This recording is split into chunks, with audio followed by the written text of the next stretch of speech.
right, preparations are underway for Washington. Really looking forward to getting back in our building on Sunday. This is a good football team. Two 1-1 football teams squaring off against each other on Sunday. Offensively, you can see what they're trying to do. It's a lot. It's multiple. It's really going to test our defense because they have the scheme and the personnel to go with it. They're doing a nice job of mixing up who's touching the ball. They have a bunch of running backs. 17's a game changer. So a really good offense. Defensively, 11 sacks in 2 games gets your attention immediately. They're just a really good front, really good defensive team speed across the board. They do a nice job in special teams. 15's an excellent returner. This is a well-coached football team. Coach Rivera has been doing it a long time and doing it at a very high level. And you can see they're not turning the ball over. They're getting takeaways. So it's going to be quite the challenge for us Sunday. But with that, I will take any questions. Fred Greetham has our first question. Hey, Coach, how did your 3 guys, Mac and the 2 corners, Greedy and Kevin, come out of Monday, and you expect them to be out there today? And also Adrian and Olivier, where are they at? Yeah, Fred, those 3 guys, Kevin, Greedy, and Mac will be out there again today working on a limited basis.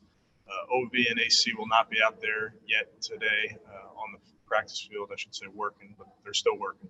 So we're just going to take it day by day like we do with all of these and see where they are by the end of today and then see where they are tomorrow and so on and then make a decision as we get later in the week.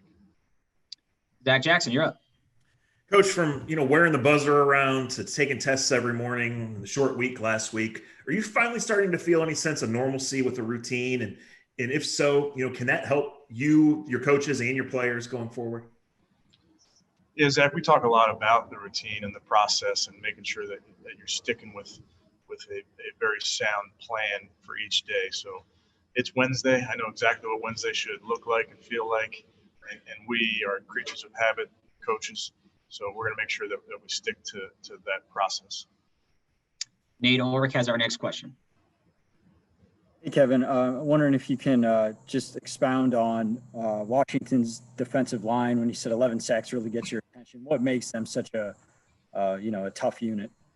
Yeah, 5 first-round picks, obviously with the Sweat and Chase Young on the outside. I mean, big, athletic, fast, strong. Guys, forceful, guys that can play with power inside, guys that are slippery as rushers inside. It's a very, very formidable front. And does it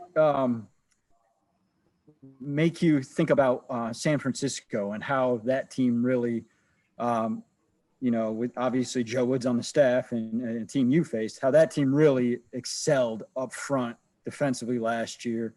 And is there anything you can gain from that comparison? I don't think about comparing them to other teams, Nate. I just know you just turn the tape on and they're getting home to the quarterback over and over and again. So we're going to have our work cut out for us.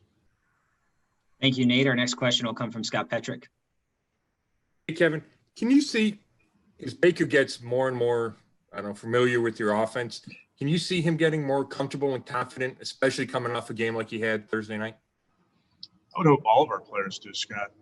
This is on both sides of the ball, we're implementing new systems. So I really believe that we should see growth from all of our players week to week, and Baker's no different in that regard. Thanks. Jeff Shadell, your line is open.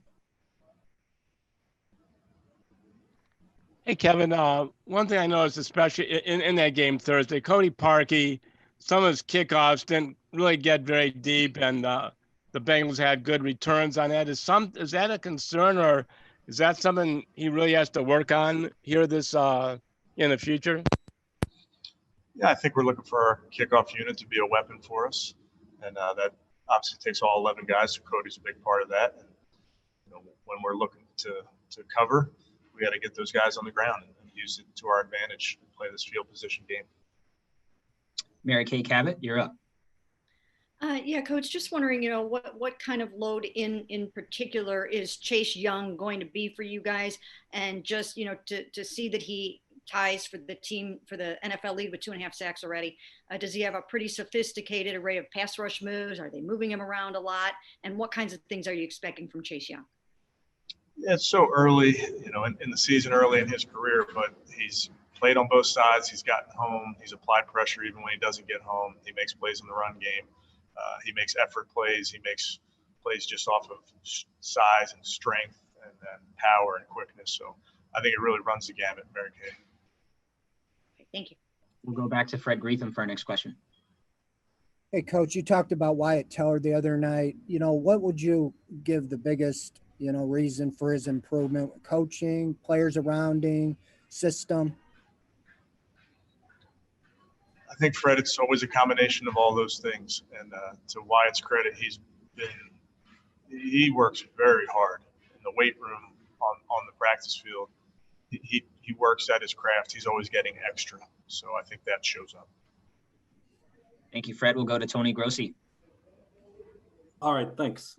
Coach, does entering the third week now of Ronnie Harrison, do you expect his time on defense to accelerate now, or is there indecision as to how Joe Woods exactly wants to use him?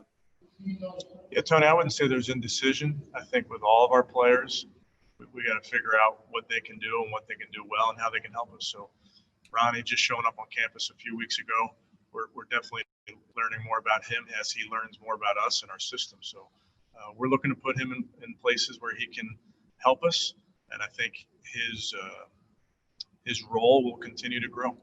And one other question, Denzel Ward, Mitchell, and Greedy have never played inside in their past here. Could any of them end up there, or are they just outside corners and that's all there is to it? Yeah, they definitely could end up inside. Scott Petrick, back to you.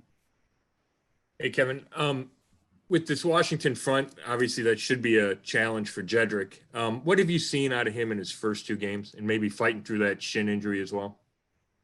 Yeah, these guys are going to present a challenge for all 5 of the offensive line, the tight ends, the running backs. Jed in particular, I think we've kind of talked about him. I mean, he's been taking coaching. He's been performing. At times he's a rookie and he's going to make a mistake. We understand that. And then it's just, can we teach off of that mistake? Can we learn from that mistake? But he's definitely getting coached. He's definitely taking the coaching to the practice field and to the game field. When we talked to him a little bit ago, he was really flatlined with us, and I know that's how you coach and want to be. Is he like that behind the scenes too? Yeah, I would say so. We'll go to Nate Ulrich for our next question. Hey, Coach, and we got to talk to Jack Conklin too, and he said bye week helped his ankle. He feels good and ready to roll. I imagine anytime's a good time to get a guy like him back, but is it especially a good time with this challenge you're facing up front, and how much trust do you have in him that when he says, I'm feeling good, Coach, that he's going to have the trust in that ankle to play well? Yeah, Jack's a trustworthy guy. I think you take what he says definitely to heart. Nice to have him out there. He's a good football player. There's a reason we brought him in here. He brings a level of toughness to what we do. Very heady football player, so excited anytime he's out there. Marla Ridnour, you're up.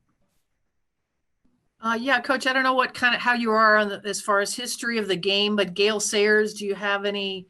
I mean, did he make an impact on you as a kid, or did you see watch some highlights? Yeah, thanks for asking that, Marla. I am a history buff, and I'm raising 2 football history buffs, so we watch a lot of YouTube highlight clips. So they definitely know who number 40 from the Chicago Bears was. So condolences to the Bears franchise, to the Bears family, to the Sayers family. Thanks. Thank you, Marla. We'll take 2 more questions. Mary Kay and Tom Withers. Mary Kay, your line's open. Hey, Coach, I asked Baker this as well, but just the notion of, he talks about, it's dealer's choice and there's so many different weapons out there and so many mouths to feed. How do you and AVP kind of maybe have to help Baker manage it? He could probably get pulled in so many directions, feeling like he has to get the ball to so many different stars on this team. How do you guys kind of help manage that situation with him? I think the quarterback, it's such a hard position to play in of itself. So you kind of just got to stick to your reads and trust what you're seeing and go. The ball goes where the defense dictates it goes oftentimes. It's our job as coaches, like you mentioned, to design an offense where we make sure our guys are touching the ball. We're very mindful of it. As we put a plan together, we're mindful of it on game day. So quarterback has enough to worry about other than making sure he's getting X player, X touches. That's just, that's more a function of our offense. Thank you, Mary Kay. And the final question to Tom Withers. Coach, keep that mask handy. What did you think of some of the fines that your colleagues got around the league? This thing is not coming off. Hey, and in terms of, I want to follow up on what Mary Kay asked. Obviously, balance is very important to any offense. I'm just curious. I know it's really early, Kevin, but what kind of organic growth have you already seen out of that group? Yeah, I think it's baby steps, Tom, and I think I just go back to it's September and we need to build on it, and it's got to be a constant growth type of thing, offensively speaking, and it's the run and the pass. And if we can be balanced, meaning we have the threat of the run and the threat of the pass to be efficient in both, I think we're playing offense to our strength. But it's definitely something that I would expect should grow throughout the year.